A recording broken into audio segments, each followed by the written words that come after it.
Assalamualaikum warahmatullahi wabarakatuh. Perkenalkan, saya Rahmadianti, mahasiswi Universitas Muhammadiyah Purworejo, program studi pendidikan guru sekolah dasar. Nah, kali ini saya berkesempatan untuk menyampaikan presentasi proposal penelitian mata kuliah metodologi penelitian pendidikan.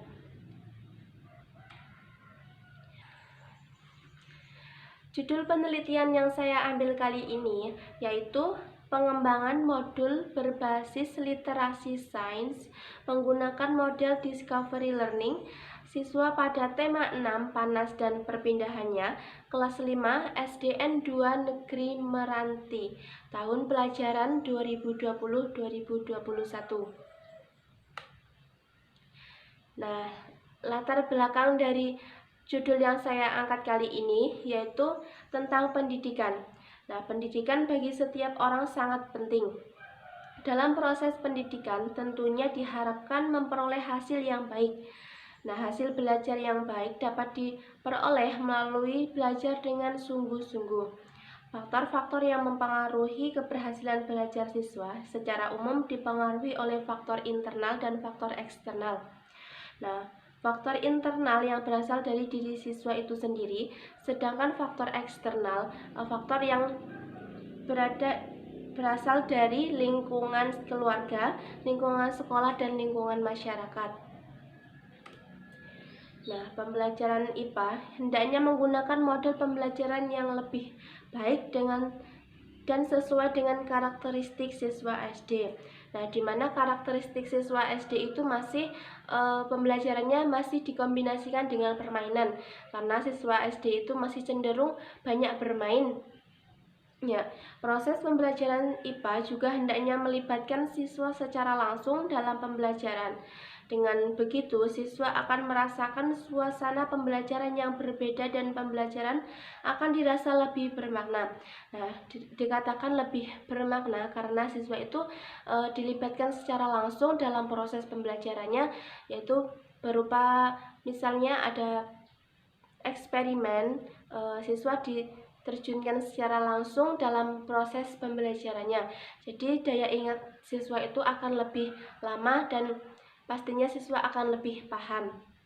Nah, sehingga nantinya anak akan mendapat hasil belajar yang baik.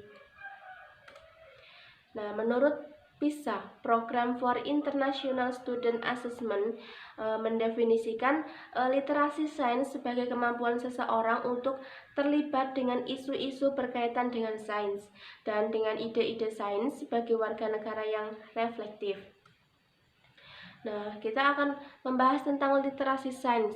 Nah, literasi sains itu merupakan kemampuan seseorang dalam menyelesaikan permasalahan dan menganalisis sains dengan isu-isu yang sedang booming di masyarakat.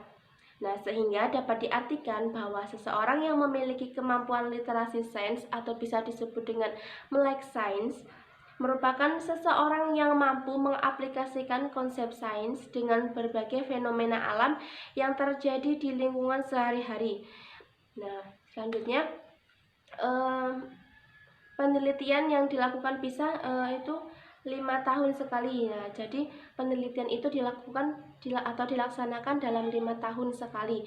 Nah, ini pada tahun 2012 menunjukkan bahwa tingkat literasi sains siswa Indonesia masih berada pada peringkat ke-64 dari 65 negara dengan skor yang diperoleh adalah 382.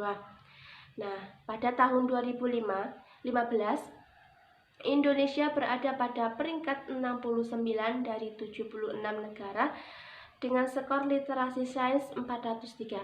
Nah, jadi pada tahun 2015 itu Indonesia mengalami kenaikan skor yang diperoleh dari pada tahun 2012 itu hanya memperoleh 382 dari 65 negara yang ikut serta, sedangkan pada tahun 2015 mengalami peningkatan mendapatkan skor 403. Nah, jadi berdasarkan level kecakapan sains menurut PISA 2012, skor yang diperoleh Indonesia berada pada low level atau level 1 yang menunjukkan bahwa siswa Indonesia hanya mampu melaksanakan prosedur satu langkah seperti mengingat fakta, istilah, prinsip, dan konsep atau mencari satu titik informasi dari tabel sederhana atau grafik. Nah, kita akan masuk pada kajian teori. Nah, kajian teori kali ini saya akan mengupas tentang literasi sains dan discovery learning. Nah, literasi sains berasal dari gabungan dua kata Latin, yaitu literatus yang artinya ditandai dengan huruf, melek huruf, atau berpendidikan. Dan sains artinya memiliki pengetahuan.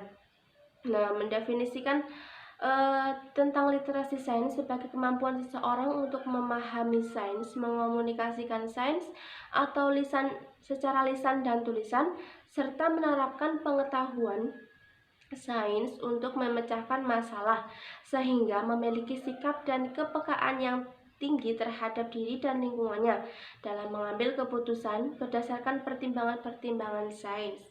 Nah, menurut OECD tahun 2013 mendefinisikan literasi sains sebagai berikut. 1. Pengetahuan ilmiah individu dan kemampuan untuk menggunakan pengetahuan tersebut untuk mengidentifikasi masalah, memperoleh pengetahuan baru, menjelaskan fenomena ilmiah, dan menarik kesimpulan berdasarkan bukti yang berhubungan dengan isu-isu sains. Nah, yang kedua, memahami karakteristik utama pengetahuan yang dibangun dari pengetahuan manusia dan inquiry. Nah, yang ketiga, peka terhadap bagaimana sains dan teknologi membentuk material, lingkungan intelektual, dan budaya. Yang keempat, adanya kemampuan untuk terlibat dalam isu dan ide yang berhubungan dengan sains. Nah, domain literasi sains yang dinilai adalah aspek pengetahuan dan kompetensi. Yang pertama, aspek pengetahuan sains. Nah, tujuan penelitian PISA adalah untuk mengembangkan sejauh mana siswa dapat menerapkan pengetahuan mereka dalam konteks yang relevan dengan kehidupan mereka sehari-hari. Nah, oleh karena itu, penilaian pengetahuan akan dipilih dari bidang utama fisika, kimia, biologi, ilmu bumi dan ruang angkasa, serta teknologi. Domain literasi sains yang dinilai yang kedua yaitu aspek kompetensi sains. Nah, aspek kompetensi sains itu ada 3. Yang pertama, mengidentifikasi isu ilmiah. Yang kedua, menjelaskan fenomena ilmiah. Dan yang terakhir, ketiga, menggunakan bukti ilmiah. Nah, selanjutnya kita masuk pada kajian teori tentang discovery learning. Nah, discovery learning itu sendiri merupakan cara untuk menyampaikan ide atau gagasan melalui penemuan. Nah, menggunakan model discovery learning dapat melibatkan siswa dalam kegiatan pemecahan masalah, belajar mandiri, berpikir kritis, dan pemahaman serta belajar kreatif. Nah, model pembelajaran discovery learning digunakan untuk mengembangkan cara belajar aktif dengan menemukan sendiri, menyelidiki sendiri, maka hasil yang akan diperoleh bertahan lama dan ingatan sehingga tidak mudah dilupakan oleh siswa. Dapat tentang discovery learning ini sendiri berhubungan dengan pembelajaran IPA yang dimana siswa itu harus terlibat secara aktif dalam pembelajarannya.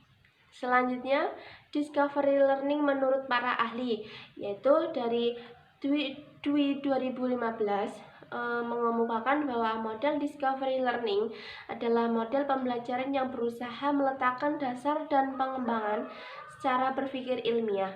Murid ditempatkan sebagai subjek yang belajar. Peranan guru dalam model discovery learning adalah pembimbing belajar dan fasilitator belajar. Nah, yang kedua ini menurut Nurwati tahun 2015.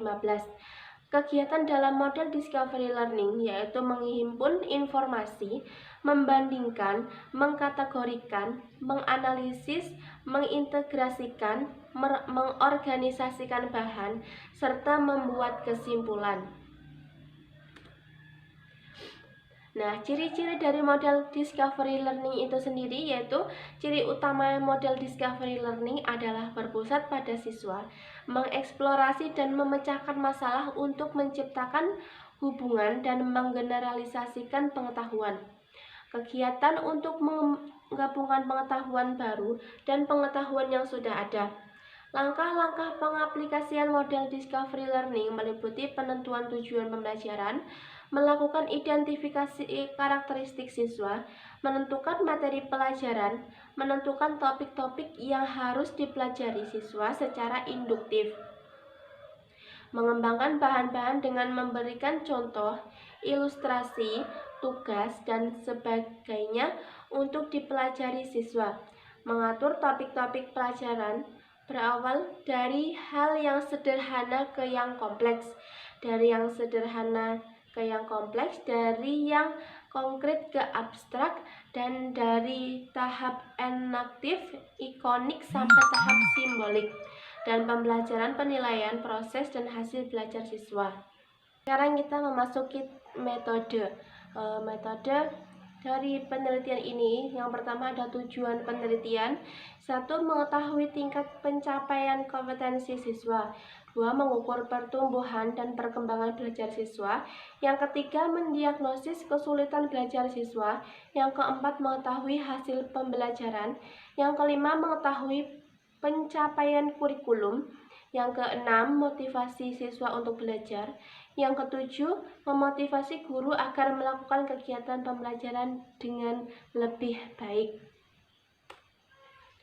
Nah, dari tujuan tersebut di atas, penelitian berbasis kelas pada dasarnya tidak hanya sekedar menilai siswa saja, tetapi juga seluruh komponen proses pembelajaran seperti guru, metode, dan media pembelajaran.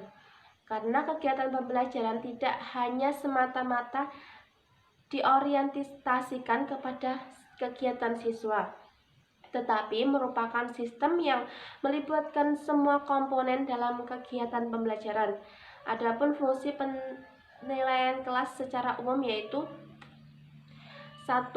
Mendorong dan memotivasi siswa untuk belajar.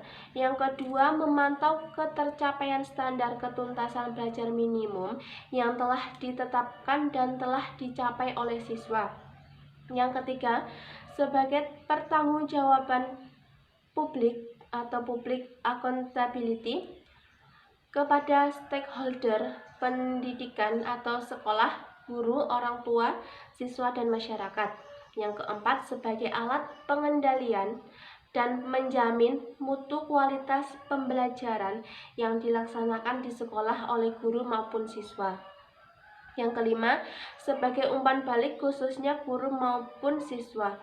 Yang keenam, menentukan kesulitan belajar siswa. Nah, sekarang kita bisa membaca tentang daftar pustaka yang telah saya ambil.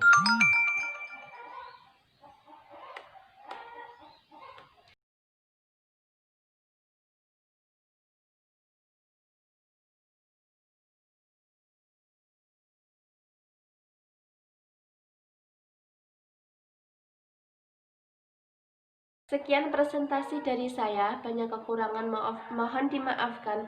Wabillahi taufik wal hidayah. Wassalamualaikum warahmatullahi wabarakatuh.